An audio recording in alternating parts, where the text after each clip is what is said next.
Bonjour à tous, ici c'est Serge Kilembe du 3xw.jctum.com et bienvenue sur mon canal YouTube éducatif et informatif, le Trading Wall Street TV. Et aujourd'hui, comme tous les lundis, on commence bien la semaine, on fait notre crypto trading et aujourd'hui c'est une journée consacrée aux plateformes blockchain, principalement celles qui permettent l'émission de smart contracts et la création d'applications décentralisées, donc les dApps.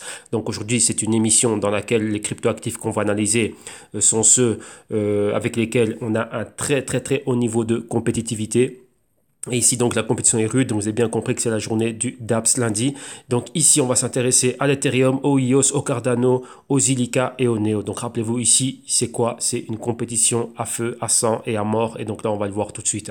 Donc, voilà. Bien évidemment, avant de commencer, je dois vous rappeler que tout ce que je vais analyser, les tests que je vais soutenir et ce dont je vais débattre avec vous ici, donc, principalement du price action, que tout ceci n'est que dans un but illustratif, démonstratif et informatif. Et donc, en aucun cas, cela doit être pris comme une incitation à trader, spéculer et investir avec des actifs financiers qui sont très volatiles, qui dans ce cas-ci sont le Neo, le Zilliqa, l'Ethereum, le EOS et le Cardano. Donc avant de placer un trade ou de faire un investissement avec l'une ou l'autre de ces cryptos, soyez sûr d'avoir fait vos analyses, vos recherches et vos investigations très poussées et bien évidemment aussi et surtout méfiez-vous des publicités mensongères sur Internet, YouTube, enfin peu importe, qui vous ramèneraient, qui vous promettraient des retours sur investissement quotidien, hebdomadaire et mensuel, faramineux et ultra mirobolants. Donc faites super attention à cela. Ok. Rappelez-vous que ce sont des actifs à rente variable, très volatiles et donc votre capital est en risque. D'un autre côté, vous savez très bien que toutes ces vidéos, donc pour ceux qui sont novices, c'est la première fois que vous tombez sur mes vidéos, venez regarder ce qu'on a sur le canal YouTube, donc le Trading Wall Street TV. Tout ceci, vous aurez ceci en archive. Tout ce qu'on va analyser ici, vous aurez les liens directs vers les sources propres et originelles de ces articles ici, ainsi que les graphiques que l'on va regarder. Tout ça en description de vidéo. Et bien évidemment, les liens vers la page internet www.jctum.com, la page de consulting et de recherche, enfin de la boîte de consulting et de recherche. Pour ceux qui sont intéressés pour plus de services et pour plus de solutions, vous venez et vous allez regarder ce que l'on a, donc l'éducation financière en vidéo module d'initiation, les consulting one-on-one qui sont un appui à ces vidéos modules d'initiation, solutions actives, donc vous et moi en train de générer des idées et de gérer votre portefeuille, Global Q2 Research, ici, là le Q3 qui est en train d'arriver, donc il reste encore 2 vidéos à être éditées, ensuite vous allez pouvoir avoir le tout, donc il y a 5 vidéos au total, 5-6 vidéos au total, ça dépend de comment je vais éditer le tout, donc là c'est déjà fait, le rapport est fini, le PDF fait maintenant 125 pages, il est là, il est fait, là je termine les dernières éditions, comme ça je vous envoie le tout directement et vous aurez de la lecture pour cet été. Et donc voilà, et bien évidemment les consulting à la carte, donc au niveau mensuel. Donc là, c'est selon les formules qui vous intéressent. Bien évidemment, au niveau des paiements, c'est paiement via PayPal, paiement crypto et paiement via la plateforme de paiement sécurisé, donc la boutique en ligne. Et bien sûr, nous avons encore d'autres types de services et de solutions, des stratégies corporatives, des analyses d'actifs en particulier et de secteurs. Donc là, tout ça, vous avez ça ici. Regardez ça à votre propre discrétion, prenez votre temps. Et pour ce qui vous intéresse, vous revenez vers moi directement. Mais tous ces liens, vous les aurez en description de vidéo. Donc maintenant, on va commencer notre émission et on va procéder de la manière suivante. Numéro 1, comme vous le savez, à notre habitude, enfin ceux qui sont habitués du canal et abonnés du canal, on commence par quoi? On commence par la market cap. Donc on va d'abord à CoinCheckup. À CoinCheckup, on prend la température de tout l'écosystème. Donc on regarde la global market cap. Ensuite, on set du Bitcoin comme indicateur, voir exactement ce qui est en train de se passer avec le Bitcoin. Et ensuite, qu'est-ce qu'on fait? On va regarder rapidement, faire un point de vue, donc un résumé de la situation des différentes cryptos, donc des cryptoactifs qu'on va analyser aujourd'hui. Donc il y en a 5 et on va regarder réellement quelle est leur situation ici, market cap, ainsi de suite. Ensuite, on va donner des pièces informatives et au bout de chacune des pièces informatives, on a l'analyse technique et le price action. Donc, on a comment dirais-je, une capture écran du graphe et là aussi, vous l'aurez comme ça va vous inspirer. Vous allez voir exactement qu'est-ce qu'on regarde dans le graphique, où c'est qu'on met les niveaux de résistance, les moyennes mobiles utilisées, stochastiques et ainsi de suite. Comme ça, vous avez le tout ici avec vous. OK? Donc, ça y est, maintenant, on y va, on commence. Donc, qu'est-ce qu'on a ici? Premièrement, Global Market Cap. On va actualiser ça, voir si c'est OK. Qu'est-ce que l'on a, nous, ici? Voilà. On voit que là, c'est déjà un peu mieux. Vous voyez qu'on se rapprochait exactement des 300 milliards de dollars maintenant qui sont notre résistance. Et ici, maintenant, on est à 287 milliards de dollars. Donc, la market cap continue à osciller entre les 275 milliards de dollars. On va dire que c'est notre support et la résistance des 300 milliards de dollars. Qu'est-ce que l'on a maintenant au niveau de la dominance du Bitcoin? On voit qu'on est monté, on est proche des 46%. Donc, qu'est-ce que ça veut dire 46%? Ça veut dire pour chaque dollar qui rentre dans la market cap, le Bitcoin reçoit 46%, enfin plus ou moins un peu moins de 46% de ce dollar. Donc là, si c'est 1 dollar, 46%, vous pouvez comprendre que c'est quoi? 46 cents. Tout simplement, c'est ça. C'est-à-dire que chaque dollar qui rentre ici, Bitcoin reçoit 46 cents. Ouais. Avec Ethereum, c'est une histoire de entre 15 et 18%. Donc, ça veut dire chaque dollar qui rentre dans l'écosystème crypto, 45 cents vont dans le Bitcoin et 18 cents vont, enfin entre 15 et 18 cents vont dans l'Ethereum et le reste est réparti selon leur pourcentage donc le ratio de pourcentage qui leur revient vis-à-vis de la market cap. Donc, tout simplement, c'est ça. Alors maintenant, prenons la situation, regardons le Bitcoin, on est en dessous des 7700, market cap sur 232 milliards. Au niveau des 24 heures, on voit qu'on remonte, donc on est à 3,3% à la hausse. Le patron que l'on a de manière hebdomadaire, c'est quoi? Donc ça, c'est une semaine de cotisation.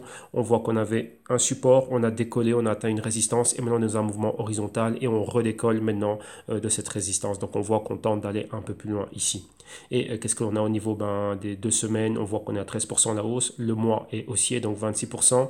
Le trimestre est baissier, moins 18%. Et le pourcentage de différence par rapport au haut max, donc maintenant vous voyez qu'on est en dessous des 7700. Le max qu'on avait, on avait flirté avec les 20 000. Donc on a un différentiel de moins 60% par rapport à ces hauts. Donc vous voyez que ça fait quand même pas mal. Hein.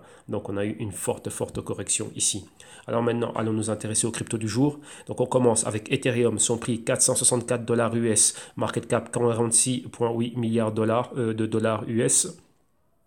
Au niveau 24 heures, on est flat mais en négatif. Là, le patron que l'on a journalier, ouais, qui diffère de celui du Bitcoin. Ici, on a un patron qui aussi, donc on est en train de jouer au ping-pong entre le support, la résistance. On revient sur ce support et maintenant on décolle légèrement de ce support. Donc en gros, c'est quoi? On s'attend à pouvoir retourner vers la résistance. Mais si ça, ce n'est pas soutenu, eh ben, on retourne vers le support et on le reperfore et on va à la baisse.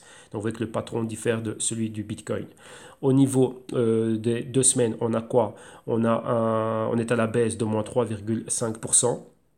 Et ici, au niveau mensuel, à la baisse de moins 1,5%, trimestriel à la baisse de moins 32,6%, et réellement pourcentage de différence depuis la forte correction, donc depuis les hauts max qu'il avait affichés, 66% à la baisse. Continuons maintenant. Le EOS, ici en 5e position, son prix 8 $ et 14 cents, market cap 7,3 milliards. Au niveau horaire, on est en quoi? On est flat, mais en positif de 0,3%. Le patron, vous voyez que les patrons diffèrent fortement de celui du Bitcoin, mais c'est plutôt un patron qui ressemble à celui de l'Ethereum. Vous voyez que l'écosystème a un patron qui diffère de celui du Bitcoin, et ça, c'est quand même assez curieux. Qu'est-ce que l'on a ici? On voit une forte montée. On a donc support ici, résistance, et tout d'un coup, boum, on redescend ici et on est flat. Donc on a une espèce de A, de B et de C ici, et là on est dans un mouvement horizontal. Donc là on est vraiment entre les deux. Donc si on avait un Fibonacci, donc on peut se dire qu'on a un retracement de 50% par rapport au mouvement des 7 derniers jours. Voilà ce que l'on a maintenant. Donc vous voyez que le Bitcoin, lui, il est flat au niveau de sa résistance, mais ici, on est quoi? On est vraiment à un niveau de retracement. Vous voyez qu'avec l'Ethereum, c'est plus ou moins pareil, mais lui, on a pratiquement retesté ce support. Et ici, on est en lévitation, donc on est à mi-chemin entre la résistance et le support. Ça, c'est avec le EOS. Maintenant, continuons au niveau des 2 semaines. Qu'est-ce qu'on voit? On voit qu'on est en négatif, donc moins 5,1%. Mensuel, on est un mois à la baisse, donc pratiquement flat, mais en négatif, donc moins 1,1%. Au niveau trimestriel, on est à la baisse de moins 45% et la différence depuis les hauts max, on est à combien? À moins 62% des hauts max. Alors on continue. On a le Cardano ici en 8e position, son prix 17 cents de dollars, market cap 4,5 milliards de dollars. Au niveau horaire, on est à la hausse de 3,2%, on voit exactement le même patron, support, résistance, retracement revenu à mi-chemin, donc au 50%, et maintenant on redécolle de ce niveau-là pour retourner vers quoi? Retenter un retest de la résistance. Maintenant, au niveau des 14 jours, on a quoi? On est à la hausse d'un peu moins de 25%, mensuel c'est un mois haussier de 26,6%, trimestriel c'est un trimestre baissier de moins 43%, et la différence depuis les hauts max, c'est quoi? Moins 86%. Alors maintenant, on continue, on va regarder les 2 dernières cryptos qui nous restent. Donc il nous reste le Neo et le Zilliqa.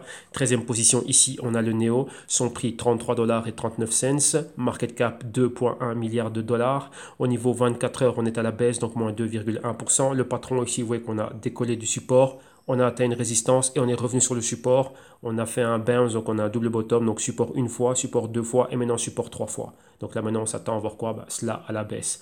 Au niveau des 2 semaines, on est où? On est exactement à moins 11,3%. Mensuel, on est flat, mais en positif de 0,15%. Trimestriel à la baisse de moins 52% et différentiel depuis les hauts maximum, c'est exactement moins 79,4%. Dernière crypto maintenant, le Zilliqa. Voyons voir où en est-on avec le Zilliqa. Où apparaît-tu? Voilà, dans le top 30 et il progresse. Zilliqa est là, son prix c'est 7 cents et des poussières. Market cap un demi-milliard, donc un peu plus exactement de 550 millions de dollars. 24 heures, on est à la baisse, donc flat à la baisse de moins 1%. Le patron que l'on voit ici, c'est quoi? Support, résistance, revenir sur le support et maintenant retenter encore une fois le support. Oui, on tente de décoller, mais c'est vraiment très très très léger. Au niveau des 14 jours, on est où? À la baisse de moins 11,4%. Au niveau mensuel, à la hausse de 2,3%. Trimestriel, moins 25%. Et pourcentage de différence par rapport au max, c'est moins 66,75%. Donc là, on a pris la température de tout l'écosystème. On voit un peu leur situation aujourd'hui. Et maintenant, on continue. Donc maintenant, allons vers les pièces informatives. Ici, qu'est-ce que l'on a? On va commencer par Ethereum. Ça, c'est une news qu'on avait déjà vue. Il y a des agences de rating, donc des agences de notation, qui, elles, lorsqu'elles font leur top, donc elles regardent un peu ce qui se passe après avoir analysé différentes cryptos, bah pour elles, celles qui sont au top, c'est EOS et Ethereum. Maintenant, qu'est-ce qu'il y a ici? On voit que une chose particulière à noter, le top, qu'est-ce que ça veut dire ici au niveau du top? Vous voyez pourquoi on ne voit pas de digital currencies, donc on va dire quelque chose comme le Litecoin, le Bitcoin, enfin Bitcoin c'est une autre catégorie, on va dire stock de valeur maintenant, mais qu'est-ce qu'on a ici? Pour eux le top ce sont des cryptos comme EOS et Ethereum, mais qu'est-ce que ce sont? Ce sont des plateformes blockchain à travers laquelle peuvent être émises des contrats intelligents, des smart contracts, lancement de ICO et tout genre de choses. Donc c'est quoi ici? Des plateformes qui sont ultra importantes sur lesquelles on va pouvoir venir créer des business models. Donc la chose étant là. Donc vous voyez ici c'est quoi? On voit que quoi? On privilégie et pour eux c'est très important. Donc là ça donne encore bien plus d'importance à cette catégorie de plateformes. Pourquoi? Tous les business models de demain vont être créés dessus. C'est un peu comme Internet en son jour. Maintenant, ces plateformes blockchain elles sont ultra importantes. Et donc, on voit que c'est quoi? C'est cette catégorie qui est mise en avant. Donc, c'est une catégorie dans laquelle il y a une compétition terrible et très féroce. Et donc là, on va le voir et on continue. Maintenant, on revient un peu sur Ethereum ici. Et qu'est-ce que l'on voit? Maintenant, on voit qu'il y a de plus en plus de compagnies qui acceptent des paiements en Ethereum. Donc ici, c'est très intéressant de voir quelles sont les compagnies qui acceptent cela. Donc vous voyez ici, il y a quoi? Il y a TapJet maintenant qui a commencé à accepter des paiements en Ethereum. Et ici, vous avez une liste des compagnies qui acceptent déjà des paiements en Ether. Donc voilà, ici, on a une liste de compagnies qui acceptent cela. Donc c'est intéressant de voir quoi? L'acceptation d'Ethereum et que voilà, on peut déjà commencer à faire pas mal de choses. Oui, à travers Coin Payments, vous pouvez commencer à voir cela. Qui c'est qui accepte des paiements en Ethereum? Ok. Donc voilà, nous aussi on va rajouter l'Ethereum vu qu'on utilise aussi Coin Payments, donc on peut le faire. Donc là, on va rajouter cela. Donc en plus du Bitcoin, du Litecoin, du Dash, nous allons aussi rajouter l'Ether. Enfin, on a le droit de rajouter, pas le droit, on a la possibilité de rajouter pas mal de choses. Je crois qu'il y a WeCrypto qui moi m'intéresse que je pourrais rajouter. Et donc voilà, enfin maintenant 5 en plus des 3 qui sont déjà là. Donc maintenant, continuons ici et on va s'intéresser à un article dans lequel on parle de quoi? Des transactions sur les plateformes blockchain. On voit que durant un certain moment, donc un bref instant, enfin même pas un bref instant, durant un certain moment, on a vu quoi? Les commissions de transactions Ethereum ont surpassé celles du Bitcoin. Mais maintenant, est-ce que c'est un bon facteur de comparaison pour se dire, tiens, telle blockchain est meilleure que telle blockchain? Non. Donc en gros, vous voyez ici que depuis le mois de juillet, on a les transactions Ethereum ici qui réellement les commissions sont plus faibles que celles du Bitcoin, mais maintenant elles les ont surpassées. Mais maintenant l'auteur de l'article revient sur pas mal de choses. Pourquoi? Qu'est-ce qui s'est passé? Numéro 1, pourquoi est-ce que ces transactions ont augmenté? Parce qu'il y a une forte demande du réseau Ethereum et principalement ça venait des exchanges chinois qui ont commencé à faire des airdrops. Rappelez-vous qu'un airdrop c'est quoi? C'est comme lorsque vous rentrez dans le Carrefour, il y a un nouveau camembert qui est sorti et on vous dit tiens goûtez le camembert. Donc c'est quoi? C'est de la dégustation qu'on vous offre et après si ça vous plaît, vous allez dans le rayon aller en chercher. Un airdrop c'est juste une distribution gratos. Pourquoi? C'est un plan marketing. Pourquoi? Pour créer du buzz autour d'un projet blockchain, d'une crypto en particulier. Vu que vous avez reçu une crypto, qu'est-ce que vous allez faire? Maintenant, vous connaissez la crypto, vous allez en parler avec vos amis et vous allez quoi? L'utiliser, tout simplement, c'est ça.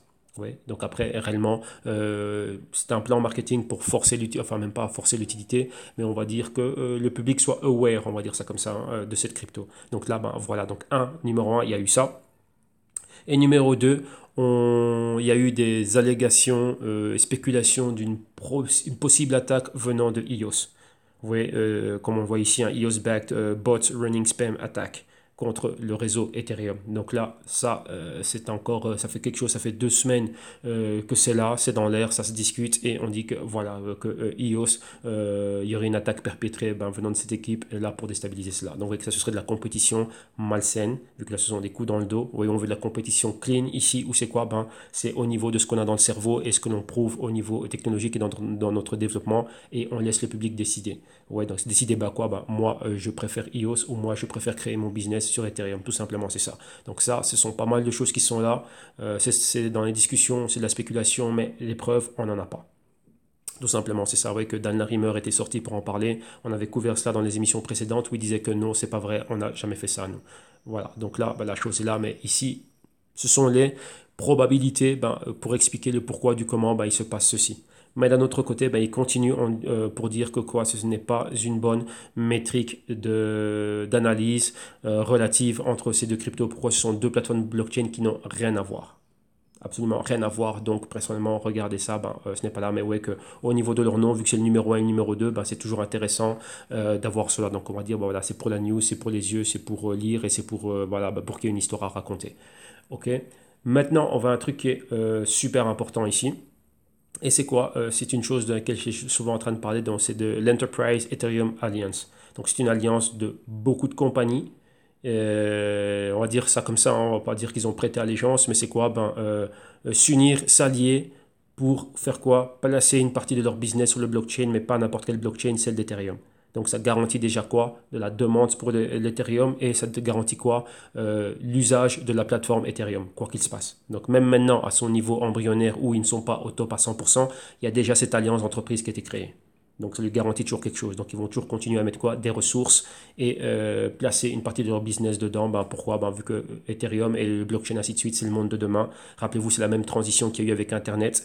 Pensez toujours à un business qui n'avait pas de site Internet, qui ne permettait pas des ventes online. Et voilà, on passe de pignon sur rue avec Internet.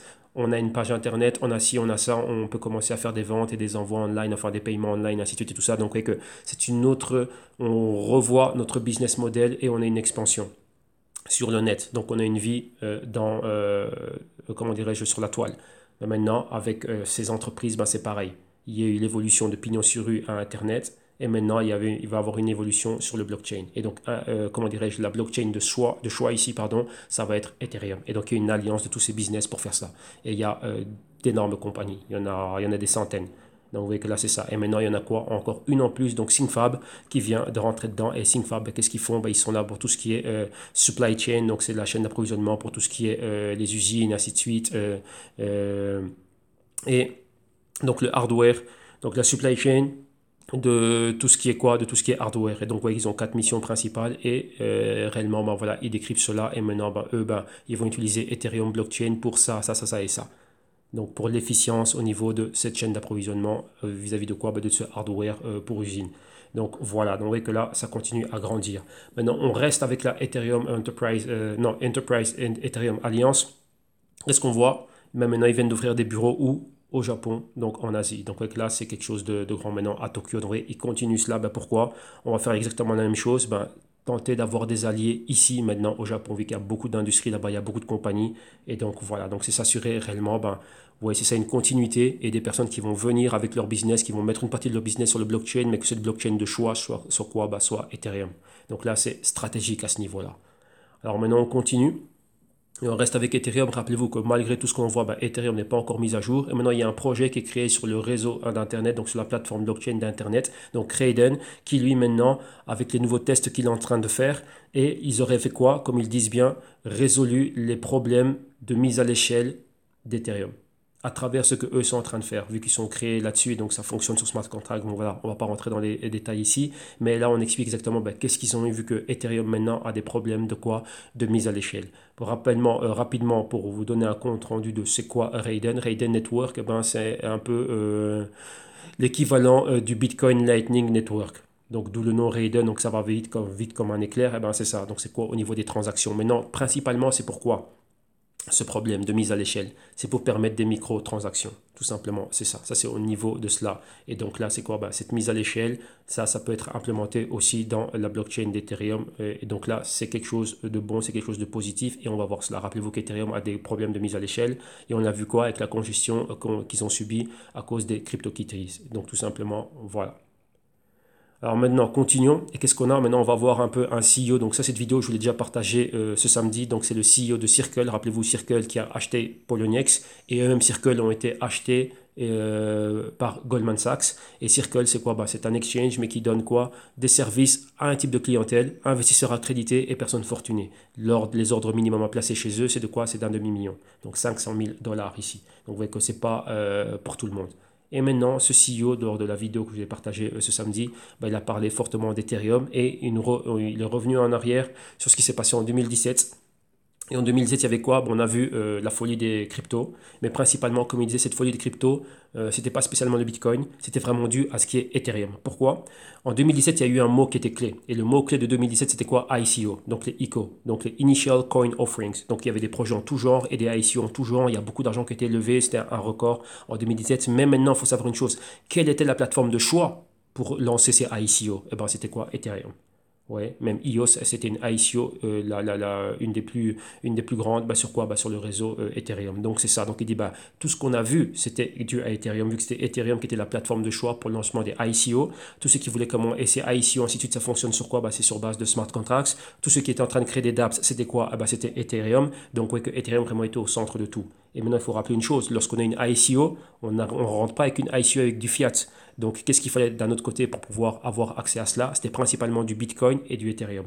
Donc maintenant, quoi? Si les ICO, c'était le thème du moment et qu'il y avait un boom des ICO, pour pouvoir y arriver, il fallait quoi? Il fallait du Bitcoin et de l'Ethereum, donc principalement du Bitcoin. Donc, vous voyez que là, c'est ça qui a maintenu cette hausse. Donc vous voyez que dans toute chose, il y a un parallèle avec des raisons fondamentales. Donc connaître la mécanique. Qu'est-ce que ça veut dire? Tiens, on a vu ça, qu'est-ce qui a causé ça? Il y a eu ça. Et ça, c'était quoi? C'est ça qui était derrière. Donc ouais, je répète, ce qui dit ICO dit plateforme de lancement. Plateforme de lancement, c'est Ethereum. Donc forte demande pour cette plateforme-là. Numéro 2, qui dit ICO, on ne rentre pas dedans avec du fiat, on rentre dedans avec des cryptos. Donc il faut avoir des cryptos pour participer à cette ICO. Principalement demander du Bitcoin. Donc c'est quoi? Ça crée déjà automatiquement une demande pour le Bitcoin. Donc qui dit demande, et s'il y a peu d'offres, beaucoup de demandes, le prix monte. En même temps, demande pour Ethereum, le prix monte. Des ICO, c'est quoi? Ce sont des nouvelles cryptos. Donc l'argent est en train de rentrer dedans. Donc tout l'écosystème est en train de monter. Donc vous voyez que là, ce sont les raisons, donc les mécaniques qui sont derrière cela. Donc ce sont des raisons fondamentales qui ont fait que. Et donc là, lui, il revient dessus avec réellement bien résumé, bien détaillé. Et donc voilà. Donc là, il a vraiment, nous faire comprendre réellement que Ethereum était au cœur de ce qu'on a vu dans tout ce bull run, même un Bitcoin à 20 000, ainsi de suite. Une des raisons principales, donc il y a eu beaucoup de poids là-dedans, c'était quoi? C'était Ethereum. Et donc là, il explique très bien cela. Il explique l'importance d'Ethereum, de cette infrastructure qui va permettre beaucoup de choses. Vous voyez, ici, c'est quoi? Donc ça va révolutionner pas mal de choses, qui va permettre aux développeurs de venir construire et développer pas mal de choses, des systèmes dessus. Donc c'est quoi? Une partie des business qu'on a aujourd'hui vont passer cela réellement sur Internet, sur la blockchain, et via quoi? Via Ethereum. Donc c'est une plateforme qui est ultra importante. Et maintenant, vous comprenez par rapport à ça le pourquoi du comment on voit comment dirais-je, on voit une compétition féroce, très féroce dans cette catégorie.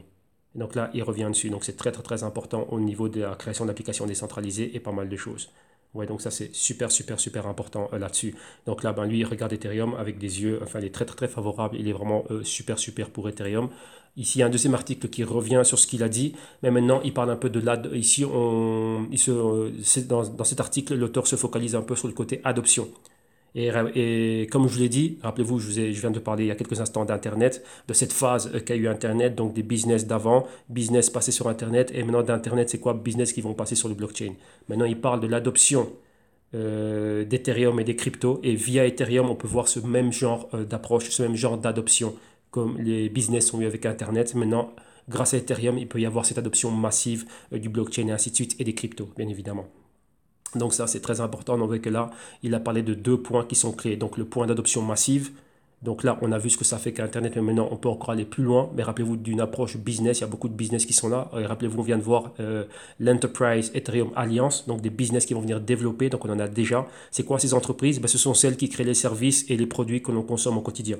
Donc c'est important. Rappelez-vous, comme les entreprises qu'on avait qui nous généraient qui étaient des pourvoyeurs de services et qui nous vendaient des biens au quotidien, ben, d'avoir pignon sur rue, maintenant ils sont passés sur Internet.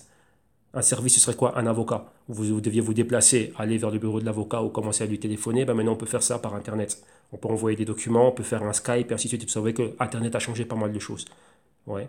Et maintenant, le business du coin, c'est quoi? Ben voilà, on allait au Zara. On était obligé d'aller au Zara du coin pour pouvoir acheter. Ben maintenant, on peut voir, on a cette boutique en ligne. On peut regarder ce qui nous plaît en ligne, le réserver, le payer, aller au magasin, le retirer, l'essayer et directement faire ce qu'on a à faire là. Vous voyez que là, ça a permis une transformation de tous ces business models. Alors maintenant, pensez business comme ils étaient avant, donc biens et services, l'arrivée d'Internet et ce qu'Internet a fait, et maintenant pensez au blockchain, ce que le blockchain va faire. Donc là, il revient sur ces points-là. Et pour lui, Ethereum est au centre de tout cela et très important. Maintenant, Ethereum n'est pas seul. Ethereum, comme on va le voir ici, est en compétition avec d'autres plateformes qui veulent faire aussi bien qu'Ethereum. Et Ethereum a des failles. Et on va voir maintenant, ben, lorsqu'il y a des failles, les requins se sentent là et ils viennent vous attaquer et vous pouvez aller de l'autre côté. Donc regardez comme on vient de le voir un peu il y a quelques instants, EOS, avec la soi-disant attaque qui a été perpétrée par eux et ils disent que non, ce n'est pas nous. Ouais, donc là, c'est ça.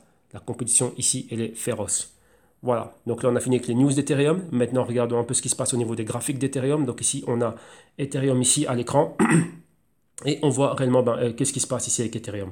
Donc là, comme vous pouvez le voir ici, on a les anciens niveaux ici de résistance, résistance une fois, deux fois, trois fois. Et maintenant ici, cette ancienne résistance, là, la ligne dorée ici, donc les 360, c'est devenu quoi? C'est devenu un support. Donc support une fois. De là, on a décollé. Donc c'était le décollage qu'on avait où? Exactement quoi? Comme on voit ici, décollage du mois d'avril. Boum. Là, ici. Et là, arrivé là, on a pivoté pour retourner vers le bas. Et maintenant, on est proche encore de ce niveau de support qui était une ancienne résistance, donc très important. Donc maintenant, on se situe exactement aux 460 dollars et on a des niveaux plus bas, donc les 415 et les 360 dollars. Maintenant, si vous regardez bien, on est toujours dans un canal baissier. Ça, c'est ce qu'on voit à moyen terme depuis les all-time high. Donc ici, donc les 1400, donc début d'année 2018, comme vous le voyez ici.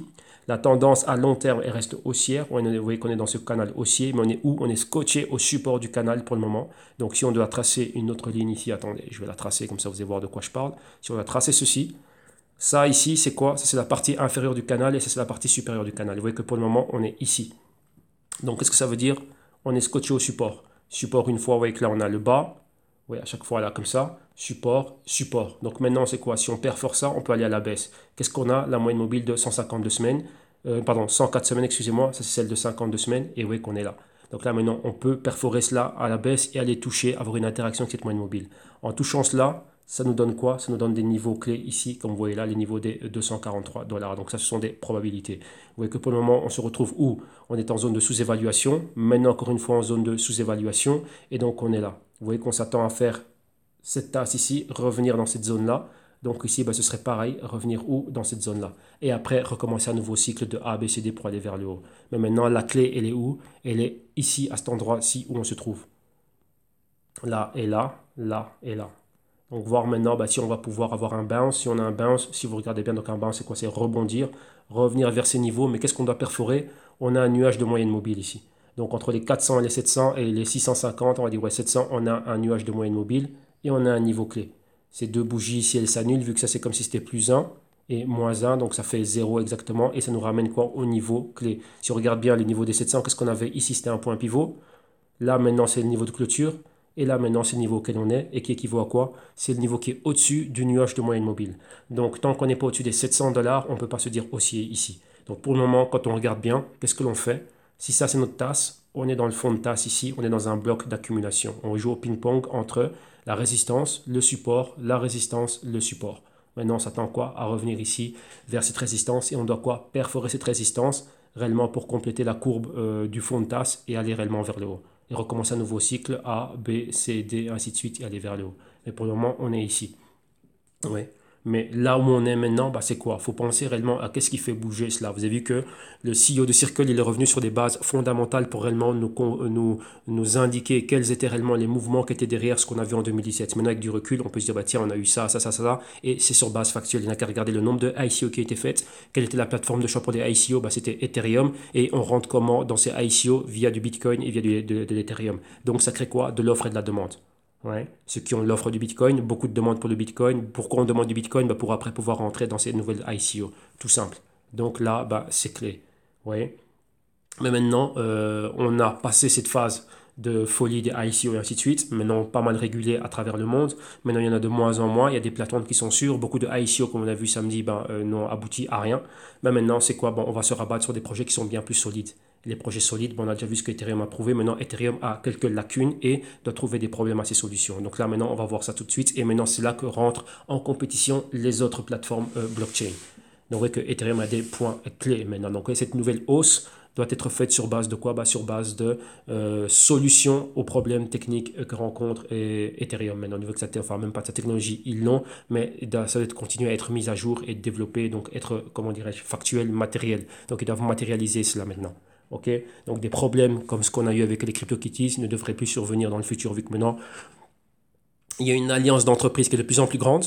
Et maintenant, ça ne va pas être de simples ICO. Maintenant, ça va être des compagnies édifiées qui sont déjà là au quotidien, qui vont maintenant placer leur business dessus.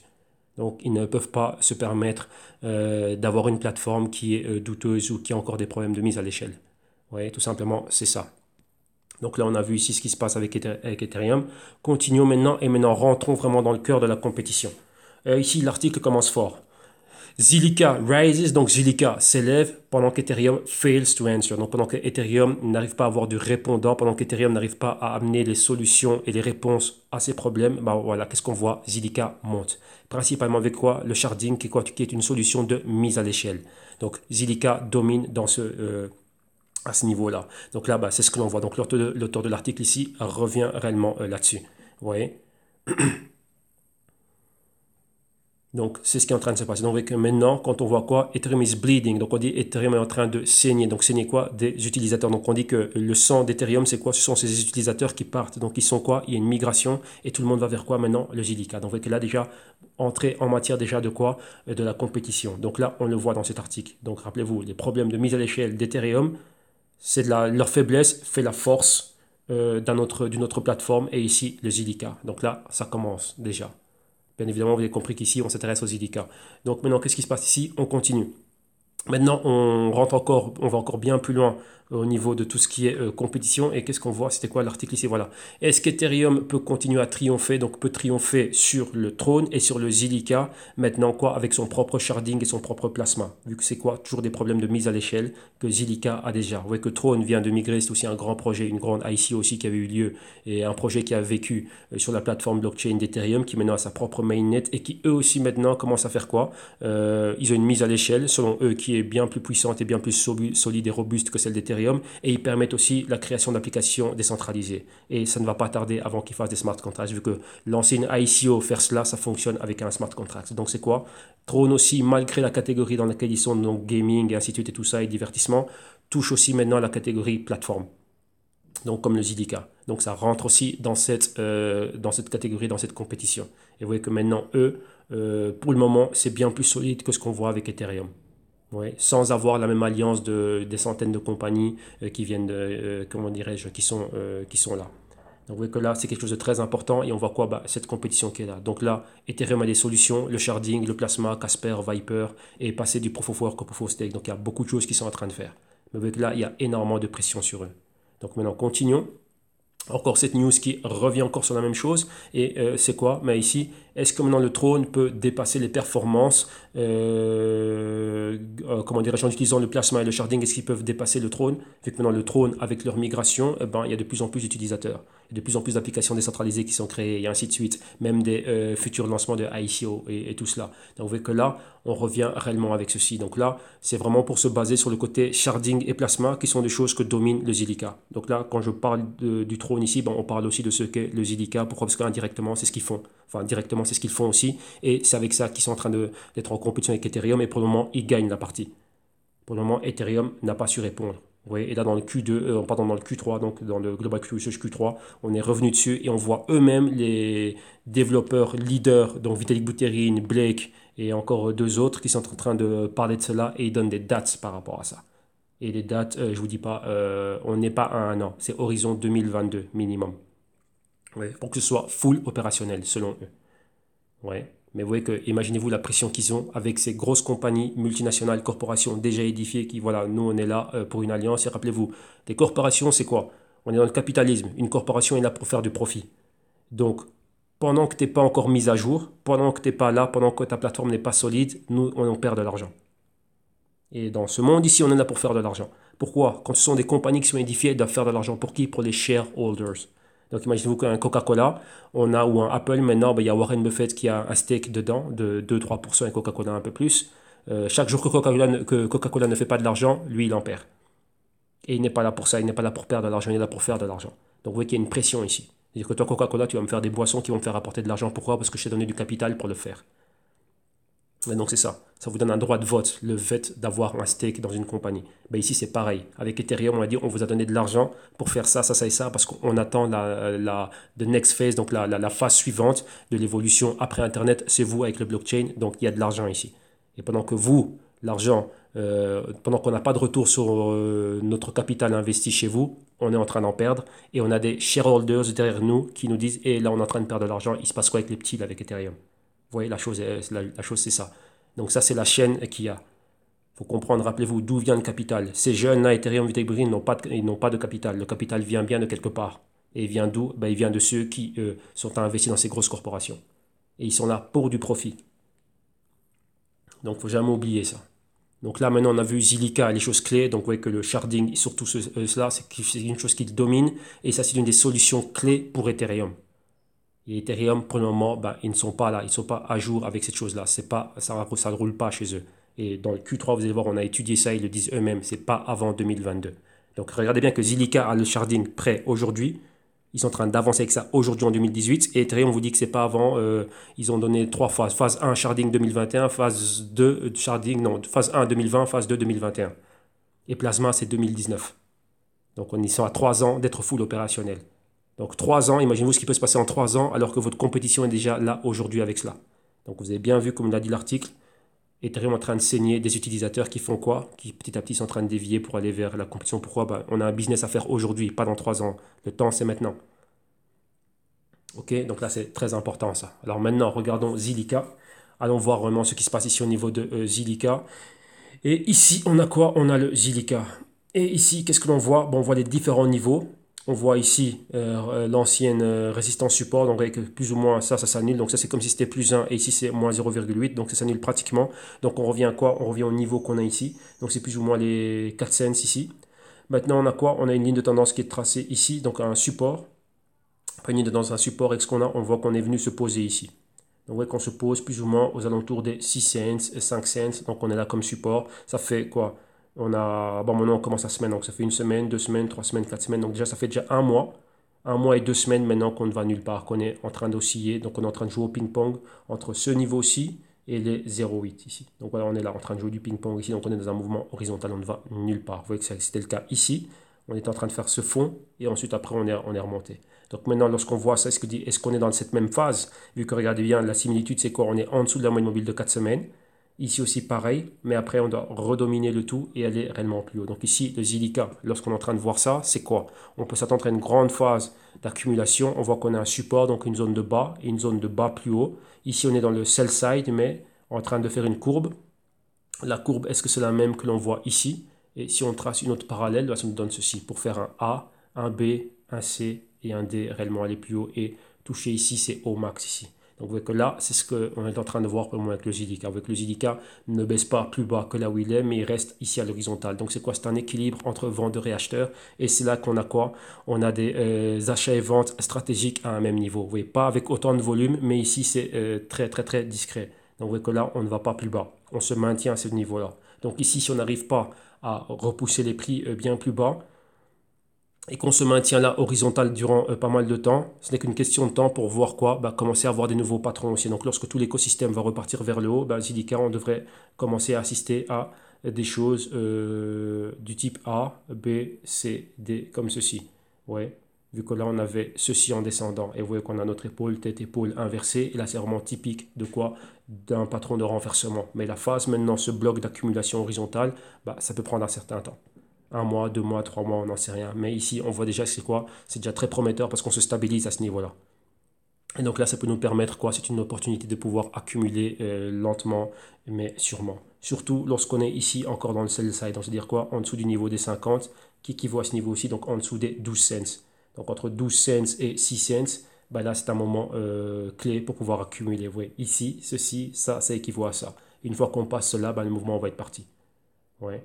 On va perforer ceci, probablement revenir retester ça et ensuite repartir. Vous voyez que là, on est à un bon moment pour pouvoir accumuler du TDK. Et vous voyez qu'on a encore un nuage de moyenne mobile. La clé, ça va être quoi? Ça va être au-dessus de ce nuage de moyenne mobile. Et vous voyez ici que cette ligne ici, pratiquement, c'est quoi? Ça, c'est les 10 cents que l'on a là. OK? Donc là, voilà. Maintenant, on a vu le Zilliqa. On va continuer dans l'écosystème et on va aller à EOS. EOS, grosse news, qu'est-ce qu'on a eu dernièrement? On voit que EOS, il faut revenir un peu en arrière. EOS, c'est quoi? Bonne plateforme, très prometteuse. On va avoir place de choix maintenant dans l'écosystème crypto, dans le top 10, même dans le top 5 ou top 6. Bonne market cap, en train de bien avancer. Grosse ICO sur la plateforme d'Ethereum. Migration, lancement de leur mainnet, mise en place du DPoS, des blocs producers, ainsi de suite. Problématique, problème de RAM, problème de pas mal de choses.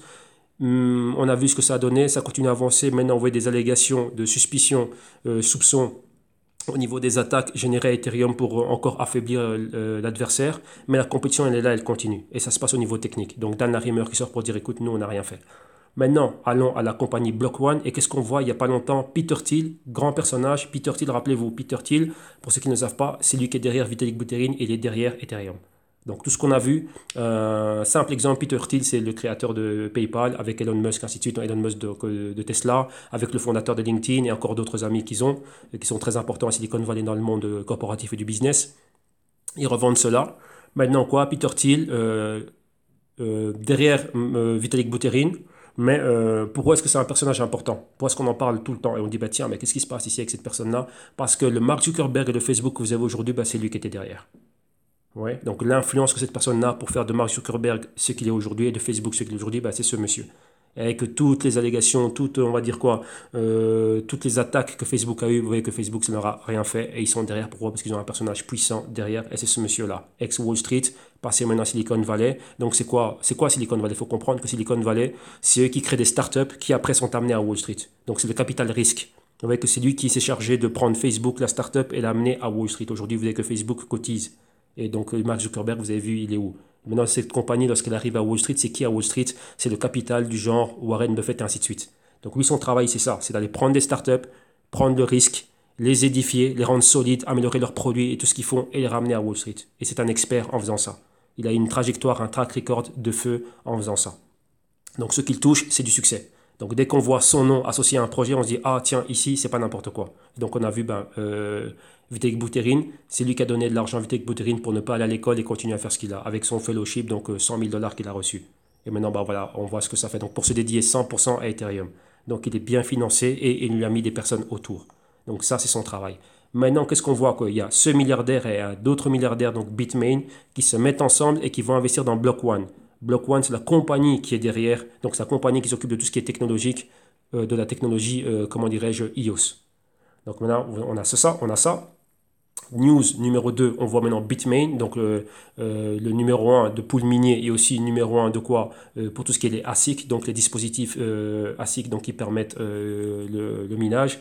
Et maintenant, qu'est-ce qu'on voit? On voit qu'eux aussi, donc on voit ici donc, leur investissement majeur, mais le numéro 2 de l'année, c'est EOS. Donc on se dit, bah, tiens, avec tout ce qui s'est passé avec EOS, ces gens-là viennent mettre du capital. Mais vous voyez que c'est bien de voir ça, c'est un article, mais on doit vérifier ça dans les pages corporatives. Et qu'est-ce qu'on a ici lorsqu'on voit Block One, la compagnie? On regarde Corporate Round, donc on voit que c'était effectué le 16 juillet 2018, donc Block One, la compagnie, elle est bel et bien là. Et on voit que c'est quoi? Lead Investor, donc ceux qui a mis le plus de billes, c'était Peter Thiel. Et on voit quoi? Bitmain. Donc ça, c'est fait, c'est officiel, c'est fait. Rappelez-vous, comme je dis toujours, voir un article, c'est bien, mais une chose qui ne ment pas, c'est l'argent. Donc l'argent ne ment pas. Donc là, ici, on voit exactement ce qu'ils ont mis et boum, c'est fait. Donc là, l'argent a été mis. Donc ça, cette levée de fonds, c'est terminé le 16 juillet et on voit que la personne qui a mis le plus d'argent dedans, c'était Peter Thiel. Ouais. Donc ça, c'est très, très, très, très, très important. Donc ça, c'est quelque chose de concret qui a été fait. Donc on voit que EOS, malgré les problèmes qui sont eu ainsi de suite, le capital continue à rentrer. Mais rappelez-vous, c'est un capital risque qui est là. Pourquoi? Pour faire en sorte que, quoi, avec le capital qu'ils ont, ils vont pouvoir continuer à faire de la recherche et réellement trouver des solutions aux problèmes qu'ils ont. Pourquoi? Parce qu'il y a des business qui vont venir derrière, qui vont venir créer. Donc rappelez-vous, leur extension business va être créée sur leur plateforme. Alors maintenant, on continue avec ça. Et qu'est-ce qu'on voit? On voit une autre personne très importante, Mike Novogratz, Goldman Sachs, ex-Galaxy Digital ici, hedge fund manager, tout ce que vous voulez. Donc, une personne qui est super, super haussier sur les cryptos. Et qu'est-ce qu'il dit? Il dit que EOS pourrait arriver à faire 50 000 transactions par seconde dans quelques temps. Donc là, c'est super important. Donc c'est encore une autre personne qui est super, super haussier malgré tout ça. Donc c'est quoi? Ben, vous voyez que pour pouvoir faire ça, il nous faut quoi? De l'argent et du capital pour pouvoir faire ces recherches. Et rappelez-vous que toutes ces personnes qui prennent du risque, rappelez-vous que le but du jeu, c'est quoi? Beaucoup de personnes ne comprennent pas réellement à quoi servent les venture capitalists, donc les Peter Thiel, ainsi de suite. C'est édifier ce genre de compagnie et les ramener après. Regardez Bitmain. Bitmain a commencé, le Jing Han Wu qui a commencé à faire cela. Ben maintenant, on parle de lui comme étant un milliardaire. Pourquoi? Parce que Bitmain maintenant est évalué à 12 milliards. Ils ont reçu pas mal d'argent. Et on parle d'un futur lancement de Bitmain en bourse. Donc c'est très important. Imaginez-vous, ils ont créé la compagnie avec quelques millions. De quelques millions, vous passez à des milliards aujourd'hui. Donc ça, c'est l'évaluation qu'a la compagnie. Donc imaginez-vous ceux qui étaient dedans, comme vous avez vu des first rounds d'investissement dans les phases initiales de la compagnie. Imaginez-vous les retours qu'ils ont. Et maintenant, après, ça va être tradé publiquement, vu que maintenant c'est privé. Ce n'est que pour les investisseurs accrédités et ce genre de personnes. Donc maintenant, c'est ça, c'est amener ça, sortir ça vraiment du gouffre. Hein. Vraiment, c'est accompagner la compagnie dans cette phase embryonnaire et la ramener à un statut de compagnie édifiée. Mais là, il faut prendre du risque. Et Block One, c'est pareil. Ce sont des compagnies avec lesquelles il faut prendre du risque, mais il faut investir. Est-ce qu'on croit réellement ce qu'ils sont en train de faire? On n'a jamais dit que EOS était un mauvais projet. J'ai toujours dit que EOS, et là je me répète encore, ils ont un problème de gouvernance. Pendant que eux, ils ont un problème de gouvernance, moi, je ne peux pas avoir mon capital dedans. Je dis bien moi. Pourquoi? Parce que ce problème de gouvernance, je ne sais pas si ça va s'aggraver ou ça va s'améliorer. Donc là, je préfère retirer mon capital, attendre, voir ce genre de news. Mais ça, c'est des news de bien pourquoi. On sait que le capital est rentré, mais maintenant, voir le développement technique. Une fois que ce développement technique est arrivé, là maintenant je vais revoir comment est-ce que je vais petit à petit commencer à remettre des billes. Mais oui, que iOS ne sont pas arrivés là pour rien. Oui, c'est ça. Vous devez comprendre que c'est ça, qu'à notre niveau, nous on n'est pas au niveau de Peter Thiel. Lorsqu'il y a ces problèmes de gouvernance, il peut se passer quelque chose qui, nous, on n'a pas de garantie par rapport à notre investissement, mais ces gars, les Peter Thiel, Novograd, ainsi de suite, eux, oui, pas nous. Donc on doit être malin dans ce que l'on fait. Ok. Donc on voit ici qu'il y a toujours des personnes importantes dans ce nom qui sont milliardaires, qui ont beaucoup d'argent à mettre dedans et au niveau particulier, donc eux-mêmes personnellement et à travers leur compagnie, qui sont en train d'être investis dedans. Et on voit déjà Peter Thiel, Bitmain, c'est fait, ça c'est fait, donc ça c'est quelque chose d'édifié, donc ça c'est pas du vent, c'est sérieux. Et rappelez-vous, je dis toujours, follow the money. Les articles peuvent raconter tout et n'importe quoi, mais une chose qui ne ment pas, c'est l'argent. Donc vous voyez, maintenant on voit ça, on revient ici sur le graphique du EOS, et maintenant lorsqu'on voit tout ça, on va étudier un peu la question. On voit que le lancement d'IO, c'était ici. Donc, vous voyez qu'avant le lancement, ce gros buzz. Donc, comme on a vu toujours au mois d'avril, ainsi de suite. Leur migration, ainsi de suite, s'est fait donc de ERC20 d'Ethereum à leur propre mainnet ici. Et on a vu que ça ne s'est pas bien passé. Ça a continué à baisser. Et maintenant, on revient au niveau quoi? Au niveau A, pratiquement là où ça a commencé. Vous voyez que dans le long terme, on reste haussier. On a cette directrice de tendance ici qui est à la hausse avec le EOS. Donc ça reste haussier dans le long terme. Donc horizon 2020, 22, 23, 24, 25, on est haussier. La tendance, vous voyez qu'elle va clairement dans cette direction. Pourquoi? On a des bas, un bas plus haut et un autre bas plus haut. Maintenant, on reteste ici le troisième bas plus haut, exactement, sur base de ce que l'on voit ici dans notre graphique. On a des patrons parfaits A, B, C, D que l'on voit ici. Vous voyez un nouveau A, B, C et on est ici pour le moment. On attend d'aller vers un nouveau D.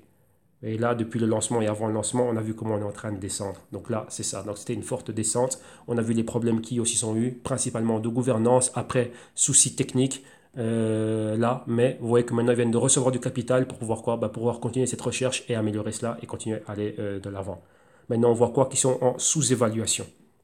Donc maintenant, lorsqu'on voit ça et qu'on sait qu'il y a du capital qui est rentré dedans, qu'est-ce qu'il y a? Rappelez-vous, moi je vous l'ai dit, j'ai enlevé près de 95% de ce que j'avais en iOS, à regarder une très très très faible partie, mais c'est quoi? Me remettre sur des projets qui fonctionnaient bien. Vous voyez que Zilliqa a bien accueilli mon capital par rapport à ce qu'ils sont en train de faire et ainsi de suite. Me rebalancer sur d'autres projets. Mais iOS, je l'ai toujours dans ma watchlist. Maintenant, c'est quoi? Si iOS maintenant me montre qu'ils vont faire des choses positives avec ce capital, qui vont réellement commencer à pallier aux soucis qu'ils ont et qui vont améliorer leur problème de gouvernance. Et ils ont bien dit, Dan Larimer l'a dit, ils vont repasser vers une blockchain qui est beaucoup plus centralisée. Donc, c'est-à-dire quoi? Avec une hiérarchie. Donc, ça veut dire on ne va pas laisser, on va dire, fini pouvoir au peuple. Maintenant, c'est nous qui allons diriger ça. Donc, une structure hiérarchicale pyramidale de top-down. Okay, donc tout simplement, voilà ce qu'ils vont recommencer à faire. Donc là, ça va leur éviter pas mal de problèmes et là, pouvoir continuer à avancer tranquillement sans qu'on doive arriver au consensus de manière problématique comme on l'a vu dernièrement. Donc ça, c'est positif. Et maintenant, avec le capital qu'ils ont, j'espère que leur recherche, leur développement va pouvoir réellement se faire ressentir. Mais lorsqu'on regarde cela, c'est quoi? Bah maintenant, c'est une nouvelle phase de quoi? D'accumulation pour le EIOS. Vous voyez qu'on est revenu dans ces points bas. Donc maintenant, le positif que peut être le projet pour du long terme, eh ben, c'est ici qu'il faut reconsidérer. Là, c'est un moment d'opportunité pour reconsidérer quoi? Bah, de l'accumulation. Ouais, bah, déjà, elle aurait commencé où?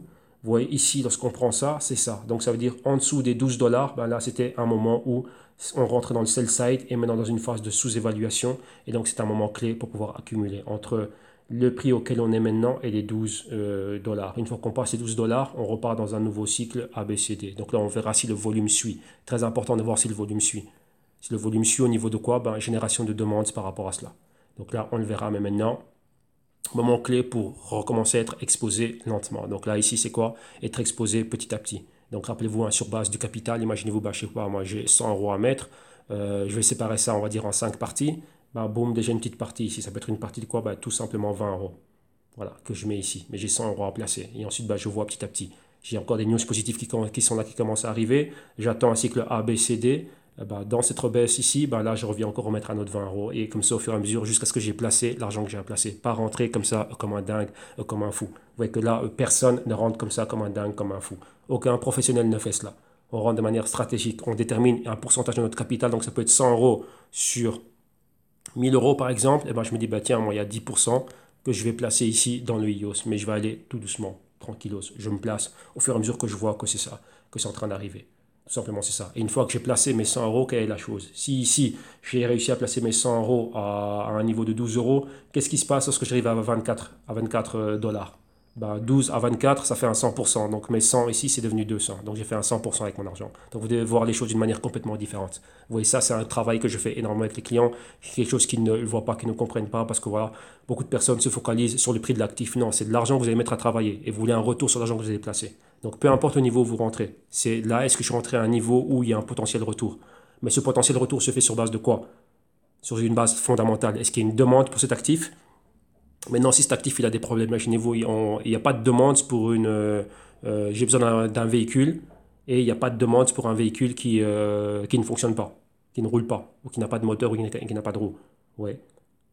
J'attends que la chose soit optimale et après, ben là, par rapport à ma demande, ben, quelqu'un doit avoir une offre.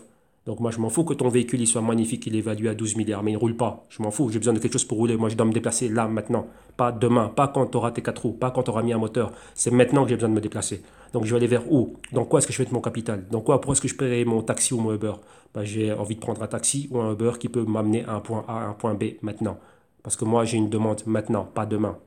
Donc là, si iOS ne peut pas le faire, Zilliqa le fait, je paye Zilliqa. Vous voyez, c'est comme ça qu'on voit les choses au niveau corporatif dans la tête d'un gars qui fait du business. On n'est pas là pour avoir des sentiments. Oui, tu as l'air bien, c'est bien ton white paper, j'aime bien ton site, on s'en fout. Ton produit fonctionne, il ne fonctionne pas. Si tu as besoin de quoi? Si tu as besoin d'argent pour que je t'aide à améliorer tes problèmes, ben là, je suis en train de prendre du risque. Et là, c'est la chose clé que vous voyez maintenant qui est faite au niveau des venture capitalistes. Donc, Peter Thiel. Donc, son intervention à ce niveau-ci, elle est clé. Donc, vous voyez que lorsqu'on parle d'intervention de Wall Street, que l'argent va rentrer ici, ça, non, l'argent ne va pas rentrer. Wall Street a donné une partie du capital risque à ces personnes-là, vu que Peter Thiel lui aussi se finance. Mais son but à lui, c'est quoi? Bah, de ramener ces startups à un niveau édifié. Ok? Donc là, voilà. Donc on continue. Maintenant, on a terminé avec iOS. Maintenant, on va avec le Cardano. Et qu'est-ce qu'on a ici avec le... Oui, non, pardon, ça c'est Neo. Et qu'est-ce qu'on voit? Bon, on voit qu'il y a un nouvel exchange, le COS, qui vient de rajouter 4 paires de trading avec le Neo. Donc ça, c'est toujours quelque chose d'excellent. Pourquoi? Bah, c'est quoi? C'est beaucoup plus de quoi? C'est beaucoup plus d'exposition pour le Neo. Donc ça, c'est quelque chose de cool et de bien pour le Neo. Maintenant, on continue avec le Neo. Et qu'est-ce qu'on voit? On voit que l'ex-président de Forbes en Chine vient de quitter, enfin pas qu'il a quitté, l'ex-président, c'était tout simplement, il avait déjà quitté Forbes. Maintenant, il vient de joindre quoi? Le projet Neo. Donc on se dit, waouh, c'est quand même des personnes, c'est quand même des grandes institutions, c'est quand même des grands noms, c'est pas quoi, c'est pas n'importe quoi comme nom. Et on voit maintenant que tiens, ben maintenant, il vient quoi? Ben, joindre l'équipe de Neo. Et ici, vous voyez un peu de son track record, que cette personne-là, donc avant d'arriver à la tête de Forbes China, ben, Monsieur Go était président de quoi? De Mindshare China. Euh, donc une compagnie qui ressemble à quoi? Ben, à tout ce qui est. Donc il y avait pardon, il y avait des clients comme IBM, Rolex, L'Oréal, et ainsi de suite et tout ça. Donc ouais, c'était pas n'importe quoi comme compagnie. Donc là voilà. Donc là, d'avoir une compagnie qui bosse avec ce genre de compagnie ici, et d'un autre côté arriver à Forbes, et maintenant de Forbes se balancer pour arriver à quoi? Enfin, sortir de Forbes et arriver où? Et arriver à Neo. Donc vous voyez que c'est comment dirais-je, rejoindre pardon, l'équipe de Neo, bah, c'est pas quelque chose de petit. Vous voyez, moi j'ai rencontré l'équipe de Neo ici à Madrid, donc vous voyez que c'est une très bonne équipe, ils savent très bien ce qu'il faut, ils sont bien balancés, ils sont partout dans le monde, et là ils continuent à avancer, et c'est quoi? Ils attirent des talents. Ça, c'est quoi aussi? Pour revenir un peu sur ce qu'on voyait au début, il y a pas mal de personnes qui ont rejoint pas mal de gros projets blockchain de tout ce qui est startup crypto et ainsi de suite et tout ça. On voit que c'est intéressant. Il y a de l'argent qui est en train de rentrer. Donc ça, c'est quoi? C'est le nouveau monde de demain. Et vous voyez qu'ils ne prennent pas n'importe qui. Ils prennent des personnes qui viennent de compagnies édifiées, qui ont déjà eu du succès, pour aider à quoi? À recopier, à calquer ce même succès. Tout simplement, c'est ça. Donc on voit ici qu'il y a beaucoup de choses qui sont en train de se faire. Donc là, l'avenir est quoi? Bah, l'avenir est super haussier. Mais maintenant, bah, c'est quoi? C'est prendre le risque et d'être bien diversifié dans les projets dans lesquels on est. Ok, donc là, voilà en gros ce qu'il y avait pour Neo. Donc ça, c'est plutôt au niveau de l'équipe. Maintenant, regardons réellement ici. On va au graphe. Et qu'est-ce qu'on a au graphe? On voit que Neo, depuis c'est super haut, donc depuis le début de l'année, donc pratiquement ici les 200 dollars, donc au-dessus des 190 dollars. Regardez où on est maintenant, pratiquement dans les 35 dollars. Le projet, vous voyez la tendance ici, c'était ligne verte qu'on en avait. On avait le support, donc ici les bas, ici des bas plus hauts. Vous voyez que là on a perforé, donc ici on s'attendait à avoir un point pivot, mais non, on a perforé cela et on allait plus bas. Donc là maintenant on est au niveau bien plus bas, donc on est revenu pratiquement aux anciens niveaux de support. Donc maintenant ben, c'est quoi les 33 dollars ici, donc on va dire au-dessus des 30 dollars. Donc ça en fait quelque chose de clé. Les niveaux en dessous c'est 25 dollars et les 20 dollars. Donc là on est là. On regarde le stochastique, on est sous-évalué. Donc ici Neo. Depuis que le Neo était ici en dessous des 100 dollars, donc ici aux 85 dollars, ça en faisait un actif clé à accumuler, super intéressant par rapport à son prix, par rapport à son potentiel et ce qu'ils sont en train de faire. Donc Neo, moi je n'ai qu'une seule chose à dire, ben Neo c'est un moment clé pour pouvoir accumuler, tout simplement c'est ça. Avec un gros potentiel haussier, mais maintenant rappelez-vous comme je viens de vous le montrer dans l'exemple précédent, il faut le faire de manière intelligente. Vous voyez ici, on a ce canal baissier qui a commencé depuis le début d'année 2018. La résistance ici, le support, vous voyez qu'on a un grand A, un B, et un C et un probable D bien plus bas. Mais ici, on avait quoi? On voit qu'on a un canal intermédiaire où en arrivant ici, on s'est posé là sur le support. Donc c'était résistance, support, résistance. Support, on l'a perforé. On est allé au support de la grande tendance, on va dire ça comme ça. De ce support ici, on revient à la résistance, on le reperfore, on voit la résistance de la grande tendance. Et là, maintenant, vous voyez ici, on est quoi dans la partie supérieure. Donc ici, on peut s'attendre à prochainement voir comment dirais-je, un retournement. Et vous voyez quoi? Qu'on a quelque chose de clé ici. Comme ici, avant de décoller, on a une longue période d'accumulation, donc une période où on n'a que des doji, donc où il ne se passe rien du tout. Et ici, c'est pareil. Ouais. Et maintenant, le demi-tour va se faire comme ceci avec des A, B, C, D. Donc, vous voyez là, un nouveau canal haussier. Et donc là, on voit quoi? L'épaule, la tête ici et une deuxième épaule pour faire encore une fois quoi? Ce fameux patron tasse. Ouais. Et là, comme on le voit ici, on voit et on remarque qu'on est probablement, j'ai bien dit probablement dans le fond de la tasse, vu qu'on est toujours ici en zone de sous-évaluation. Après, ben, c'est l'offre et la demande qui font la différence. C'est quoi? Ben, s'il y a beaucoup de demandes, on voit du volume haussier, on voit que cela monte. Mais après, on est dans un cycle haussier de A, B, C, D. Vous voyez là, le cycle a été rompu ici, on est reparti plus bas. Donc ici, le cycle doit se maintenir réellement pour qu'on se dise haussier. Donc voilà, ici pour le Néo.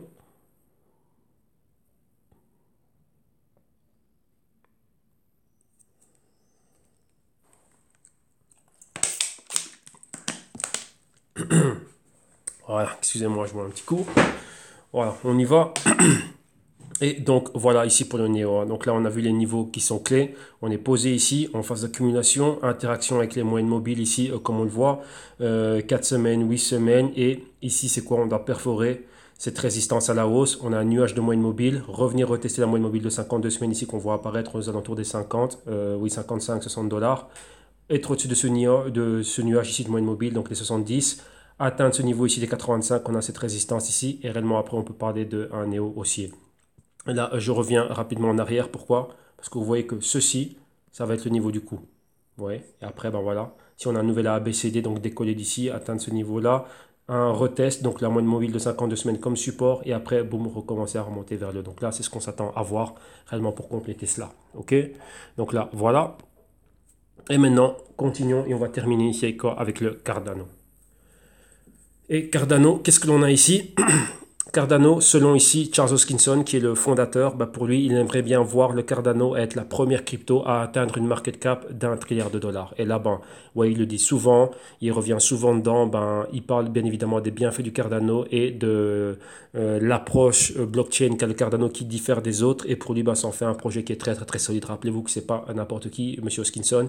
Il a commencé à bosser dans le Bitcoin avec tous les autres, Vitalik Buterin, ainsi de suite. De là, il est passé à Ethereum et de Ethereum maintenant à IOHK qui s'occupe du ADA, de l'Ethereum classique et conseiller Zencash et encore d'autres projets crypto. Donc voilà. Donc ils ont vraiment une approche pédagogique, éducative, scientifique, ainsi de suite là-dessus. Et on a bien vu tout ce qu'ils ont fait dernièrement. C'est un projet qui avance petit à petit et la compétition ici est très très très rude et très très très forte avec Ethereum. Rappelez-vous, s'il vient d'Ethereum, il sait exactement quels sont les problèmes qu'a Ethereum. Et là maintenant, eux, ce serait d'arriver à aller de l'avant et réellement attirer du business. La clé, c'est ça, c'est attirer du business. Comment est-ce qu'on arrive au trilliard de dollars en attirant du business? On attire du business comment? En montrant que ma plateforme elle est meilleure que celle de l'autre, donc la compétition. Et ici, je prends des parts de marché et venez créer ce que vous avez créé ici, vous n'allez pas être déçu. Donc c'est ça, c'est tout simplement du business. Et ils sont bien basés pour le faire. Rappelez-vous qu'avec Cardano, il y a Emurgo, qui est une compagnie basée au Japon qui s'occupe de tout ça, de tout ce qui est réellement, de tout ce qui est business ici. Donc là, voilà, au niveau de leur développement blockchain. Alors maintenant, on continue et qu'est-ce qu'on voit? On a un nouvel exchange, enfin un exchange OKEx qui maintenant supporte le Cardano aussi sur la plateforme. Donc là, c'est encore une chose de bien. C'est quoi? Plus d'exposition pour la crypto. Et maintenant, on revient ici sur quelque chose qu'on avait vu dernièrement qui a fait beaucoup parler. Cardano, l'équipe Cardano avait été invitée à regarder, à regarder quoi, à être en réunion avec Google, mais le département, comment dirais-je, Google London, donc l'équipe de Google London. Donc là, voilà, pour parler un peu à ce niveau, tout ce qui était au niveau blockchain, l'investigation blockchain, l'évolution du blockchain et quelles étaient les choses clés. Il y a des choses clés qu'il faut retenir par rapport à ça. Blockchain, 1. Ça aide au niveau des paiements. Numéro 2, la plateforme blockchain en elle-même permet beaucoup de choses au niveau du business. Donc Google, c'est un business. Donc voir comment est-ce qu'on peut intégrer ça. Numéro 2, il y a le côté paiement. Donc le côté transaction. Et là, on parle de mise à l'échelle. Ça doit être rapide, ça doit être fait, ça doit être sûr, donc sécurisé. Et numéro 3, comment dirais-je, une chose clé sur laquelle ils étaient revenus.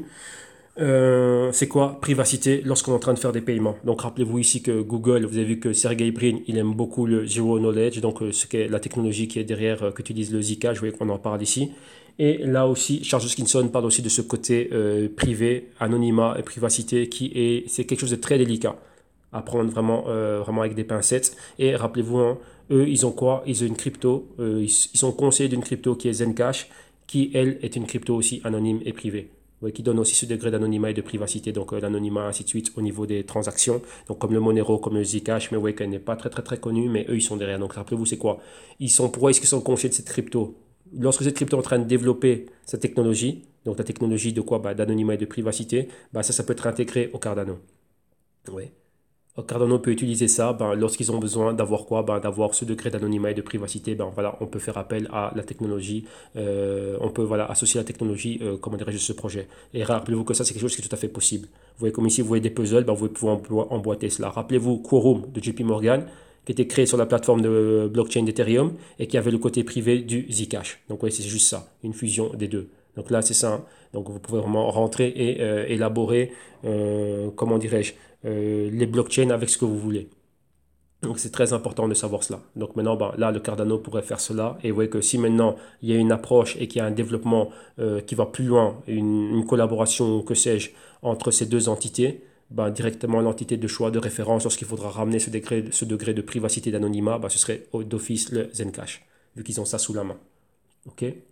Maintenant, on reste avec le Cardano et qu'est-ce qu'on va? On va à Tel Aviv et on va à eToro. Et eToro, ils ont fait une étude, donc un rapport, et dans lequel pour eux, une blockchain qui a des fortes promesses, qui a une forte croissance, enfin une grande croissance, ainsi de suite, pour eux, c'est quoi? C'est Cardano. Et avec le Cardano, on en parle comme quoi? Comme étant le blockchain 3.0. Pour eux, Ethereum, c'est le blockchain, Bitcoin, c'est blockchain 1.0, Ethereum, c'est le blockchain 2.0, et Cardano se disent, eux, être le blockchain 3.0. Donc, aller encore bien plus loin. Et vous voyez qu'ici, il y a beaucoup, beaucoup, beaucoup, beaucoup de choses à faire. Et avec la question clé, c'est toujours quoi? La mise à l'échelle, donc la scalability. Donc pour eux, ils peuvent atteindre cela, dépasser ce nombre de transactions par seconde, mais tout en restant sécurisée et une blockchain robuste. Donc pour eux, ben voilà. Et oui, ils sont toujours en phase embryonnaire, mais ils sont dans le top 10 et ils vont continuer à faire quoi? Ben, continuer à aller de l'avant. Donc là, ça en fait réellement une blockchain de choix. Et vous voyez qu'il y a d'autres entités, lorsqu'ils sont en train d'analyser ces différents projets crypto, ben, il y a des grandes promesses avec le Cardano. Et comme vous le savez déjà, ben, full disclosure, je suis investi aussi dans le Cardano. Alors maintenant, on continue.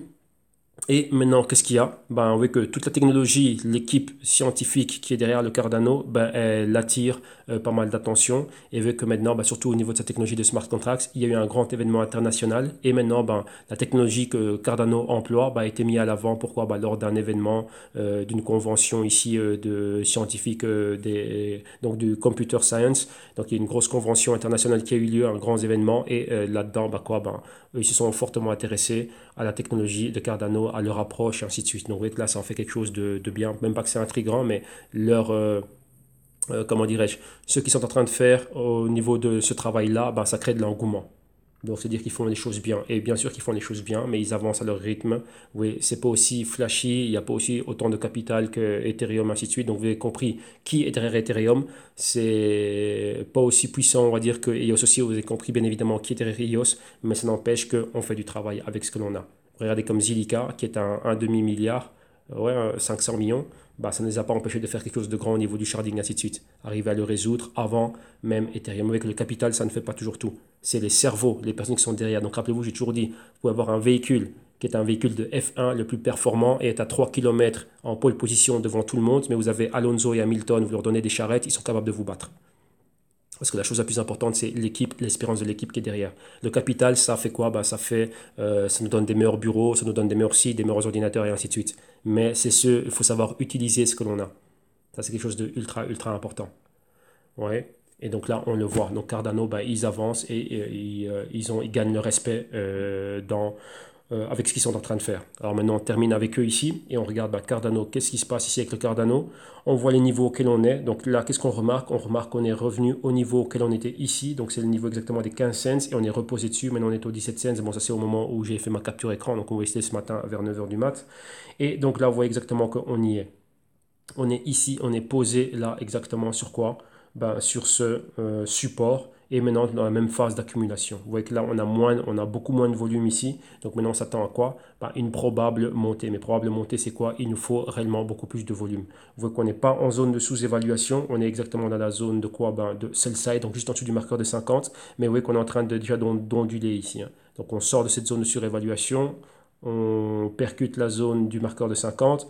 Donc on rejette le buy side, on revient dans le sell side, mais on est fortement scotché à cette zone. Donc c'est quoi cette zone pour nous ici? Ce serait être au-dessus réellement des 34 cents. Et bien évidemment, être avec une confirmation au-dessus des 40 cents. Si on regarde bien, ce n'est pas un niveau anodin. On avait une fois, deux fois, trois fois ici, et vous voyez qu'on a ça. Donc maintenant la clé c'est quoi? Arriver ici et arriver à pulvériser ce niveau. Donc là c'est monté vraiment de type A, B, C, D ici.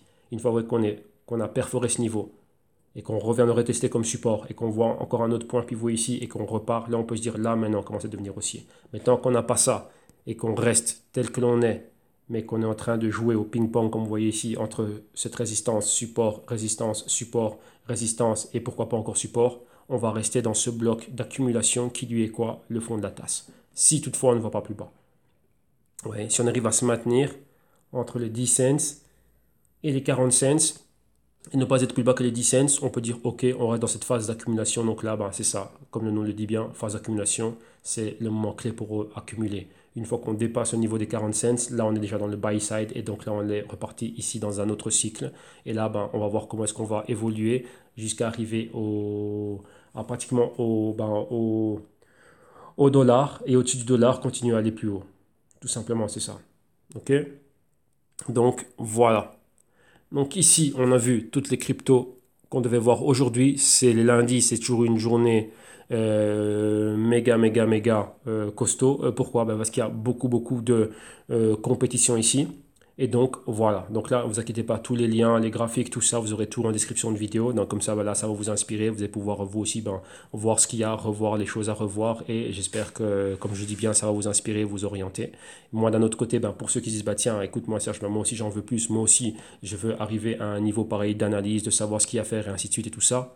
la réponse à votre question, c'est vous venez ici au www.icitium.com, boîte de consulting et de recherche, et il y a pour les vaillants, ceux qui veulent se lancer tout seuls, plus de 60 heures ici en vidéo module d'initiation. Ceux qui veulent mon assistance, lors de leur initiation, il y a le service de consulting qui est un apport en plus aux vidéos modules, donc là à l'année ou au semestre. Ceux qui veulent aller plus loin, donc ils veulent et les vidéos modules et le consulting et aussi réellement générer des idées pour leur portefeuille, ainsi de suite. Là il y a la solution active, donc là c'est vous et moi en train de faire tout ce que vous voyez ici, donc génération d'idées, recherche, analyse fondamentale, technique, gestion du risque et ainsi de suite.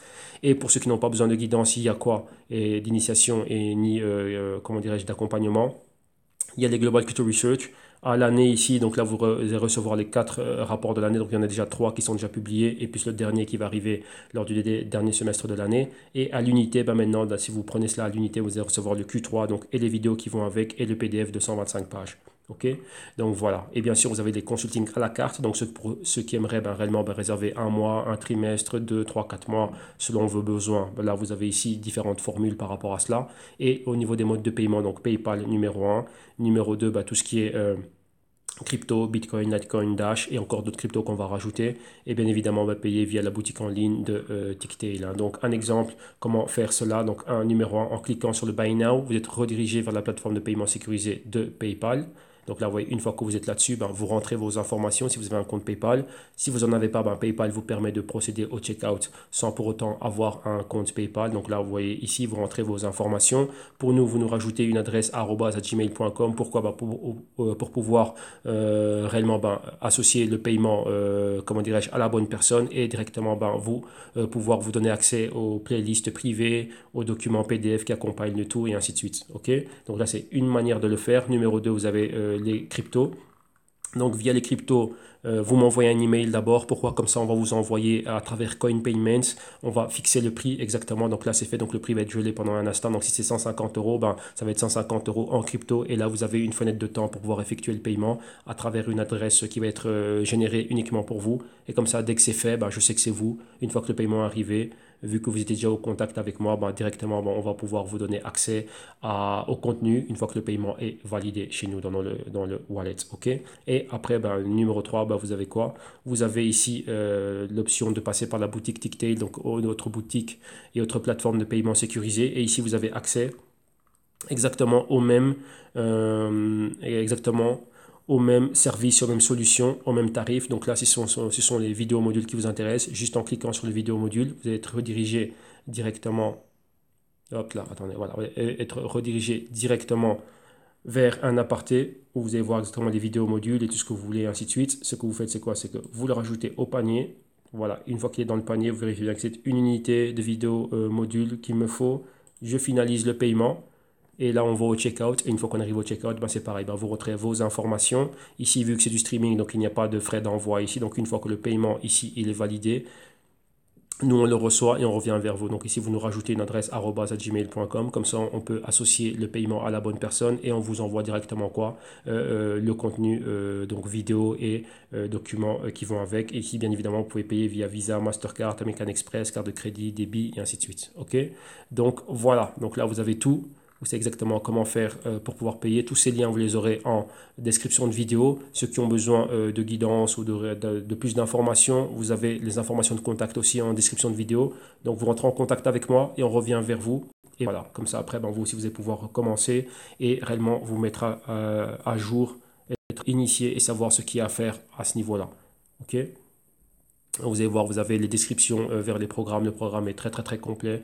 Donc il y a beaucoup de choses que vous allez voir et que vous allez apprendre. Ok, donc voilà. Donc on a commencé la semaine de manière très très très costaud, très lourde comme tous les lundis. Donc excellent début de semaine à vous. Pour ceux qui partent en vacances, bon départ en vacances. Profitez bien de vos vacances et revenez bien fort et costaud. Nous on est là au quotidien. Nous c'est des vacances tous les jours, donc il n'y a aucun problème pour nous.